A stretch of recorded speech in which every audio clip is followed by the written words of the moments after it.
학교 3학년 성진교회를 다닐 때 용인 땡땡교회로 여름 수련회를 갔었습니다. 점심시간 모두 교회 앞마당에서 휴식 시간을 갖고 있을 때 햇빛이 따가워 밀짚 모자를 쓰고 더위를 느꼈지만 갑작스럽게 제 마음에 간절한 소원이 샘처럼 솟구치는 것이었습니다. 하나님, 아버지, 제가 평생 교회에 봉사하고 충성하며 살게 도와주세요. 제 눈에 갑작스럽게 눈물이 고였었기에 은근슬쩍 눈물을 닦으며 열심히 놀고 떠들며 휴식을 취하는 중고등부 학생들을 바라본 적이 있습니다. 일종의 서원기도입니다. 서원기도는 자의적이지 않고 성령의 감동을 따라 이루어집니다. 2개월 후 거듭나게 되었으며 고2 때부터 중고등부 학생 회장직을 감당하게 됩니다. 지금까지 평생 어떤 교회에서건 충성봉사하지 않은 적은 거의 없습니다. 응답이 따라오는 기도는 성령의 감동을 따라 기도할 때이며 이제 제 인생에서 이런 응답받는 기도들이 저희 서원기도를 통하여 시작됩니다. 고등학교 1학년 학생회장을 맡으면서 저는 어른들이 드리는 예배인 주일 저녁 예배 및 수요 예배를 빠지지 않고 참석하게 되는데 그해 초주일 저녁 예배를 드리는 중에 제 입에서 이런 기도가 나오는 것입니다. 하나님, 아버지,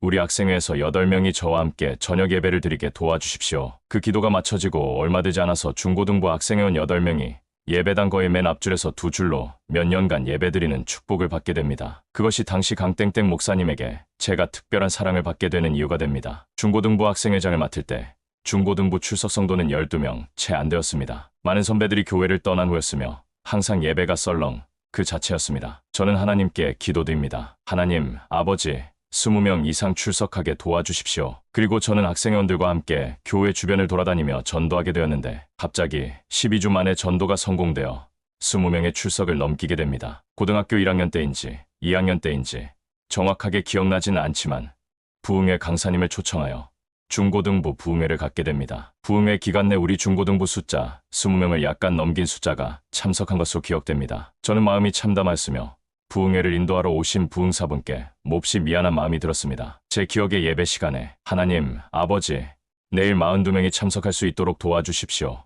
거의 2배에 가까운 숫자가 제 입에서 튀어나왔으며 당시 중고등부 총 제적 인원이 30명이 되지 않았기 때문에 더더욱 있을 수 없고 믿을 수 없는 제 기도에 저 스스로 놀라게 됩니다. 다음날 부흥회에 42명의 인원이 참석하게 됩니다. 저는 42명이 참석한 부흥회 마지막 날 저녁 예배 시간에 왼편과 오른편 장의자 사이 중앙통로였는지 아니면 그냥 장의자의 털썩 앉아서 기도되었는지 정확하게 기억나진 않았지만 저도 모르게 두 손을 모으고 하나님께 감사기도를 드린 적이 있었으며 저를 지켜본 중고등부 선생님이 저를 보시면서 중고등부 회장님의 믿음이 이루어진 날이네 라고 함께 기뻐했던 기억이 납니다. 우리가 알고 있는 성령의 음성은 실제적인 음성만이 아니고 우리의 서원기도하는 형식으로 시작되는 경우가 굉장히 많습니다. 왜냐하면 그 기도들을 드릴 때 머리에 계획한 내용들이 아니고 마음에 감동되는 내용들을 올리는 것인데 그 내용들이 거의 백발백중 응답으로 명중되기 때문입니다. 하나님이 정말 살아계시느냐 아니면 인간이 종교를 만든 것이냐 등의 어리석은 질문들을 통하여 신앙을 논하는 분들은 모두 불신자들입니다. 지난주